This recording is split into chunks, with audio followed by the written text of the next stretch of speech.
Donc bonjour, dans cette vidéo nous allons voir comment calculer la vitesse moyenne sur une chronophotographie. Donc là typiquement on peut voir que j'ai choisi une chronophotographie d'un snowboarder. Donc on rappelle la chronophotographie c'est on est en plan fixe, c'est-à-dire qu'on ne bouge pas par rapport à notre référentiel. Là c'est le référentiel terrestre par exemple. Donc c'est-à-dire que je ne me déplace pas par rapport au sol. Et puis on a pris des photos à intervalles de temps réguliers du snowboarder pendant qu'il faisait ses figures. Et puis ensuite, par exemple, je vais décider que je suis le centre de gravité du skieur, c'est-à-dire en gros son ventre. Je vais faire un point à chaque fois que je vois le ventre du snowboarder. Et puis j'obtiens la chronophotographie. Alors là, celle en dessous, c'est un exemple, hein, c'est pas celle du snowboarder, mais c'est un autre exemple, où en gros on a une suite de points qui montrent la position successive de notre système, de l'objet qu'on étudie au cours du temps. Et ce qui est très important sur la chronophotographie, c'est que l'intervalle de temps entre deux photos est toujours le même. Sinon, ça n'a aucun sens. Et l'autre chose très importante, c'est que ça soit en plan fixe, c'est-à-dire que ça ne se déplace pas par rapport au sol, votre image, pour qu'on ait vraiment par rapport à votre référentiel la trajectoire de votre objet. Donc là, typiquement, nous, on va s'intéresser du coup à cette chronophotographie-là. On a l'information qu'on a l'échelle du document. On donnera toujours une échelle, on vous demandera de la trouver. C'est que 3 cm sur la photo, sur ce document, correspond à 20 mètres dans la réalité. L'échelle temporelle, on vous indique que la photo a été prise toutes les 28 millisecondes. Donc à partir de là, il va falloir calculer la vitesse moyenne de cet objet sur cette chronophotographie. Donc la vitesse moyenne, c'est en gros si j'avais un objet qui allait du point M1 à M6 en faisant la même trajectoire que lui, quelle devrait être sa vitesse pour qu'ils partent et ils arrivent en même temps, sachant que sa vitesse resterait constante. Alors que là, on peut voir sur la chronophotographie que la vitesse n'est pas constante. Au début, elle est plus grande et puis après, il ralentit. Et il réaccélère après quand il redescend. Donc ici, la vitesse moyenne, c'est juste en gros la vitesse qu'il devrait avoir en permanence pour arriver en même temps. Donc, on rappelle que pour calculer une vitesse, la formule c'est distance divisé par le temps. Donc là, pour calculer, j'ai donc besoin de connaître la distance et le temps. Donc la première chose à faire, c'est de trouver la distance. Alors comment faire? Tout simplement, je prends ma règle, je mesure entre M1 et M2, ça me donne 1,3 cm, entre M2 et M3, 1,2, entre M3 et M4, M5, M6, etc., etc. Et j'additionne. Par contre, on fait bien attention, je suis la trajectoire. Je ne mesure pas directement de M1 à M6. Hein.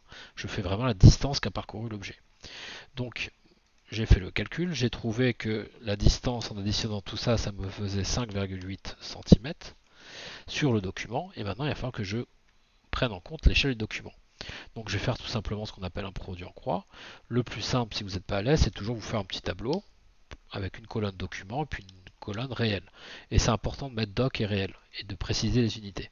Donc qu'est-ce que j'ai comme information? Je sais que j'ai 3 cm sur la photo, donc 3 cm, correspond à 20 mètres en réel.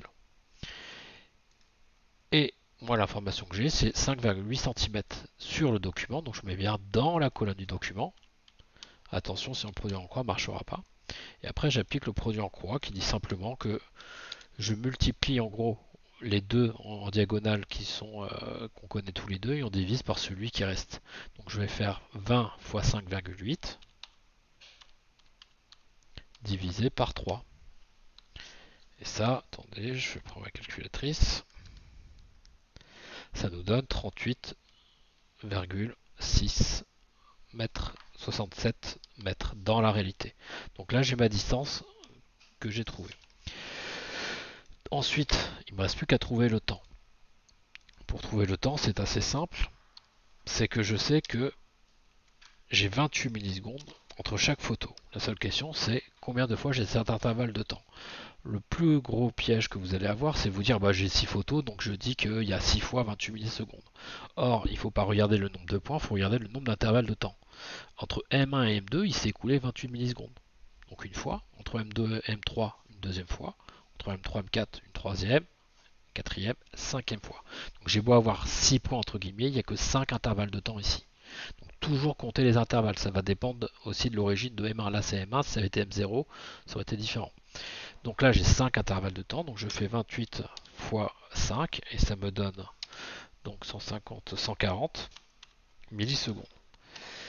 Maintenant j'ai ma distance, j'ai mon temps, donc j'ai plus qu'à calculer la vitesse. Sauf qu'on n'oublie pas qu'en physique on travaille en mètres par seconde. Donc la distance, c'est bon, je suis bien en mètres.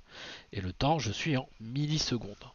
Dans millisecondes, j'entends le mot 1000. Donc en gros, il faut se rappeler que c'est tout bête, j'ai le choix entre faire x 1000 ou diviser par 1000. Bah, je teste les deux si j'ai des doutes. Donc premier test, je fais x 1000.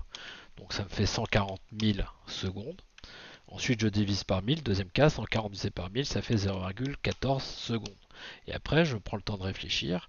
Est-ce que c'est plus logique que 140 millisecondes fasse 140 000 secondes ou 0,14 secondes? C'est plus logique que ça fasse 0,14 secondes.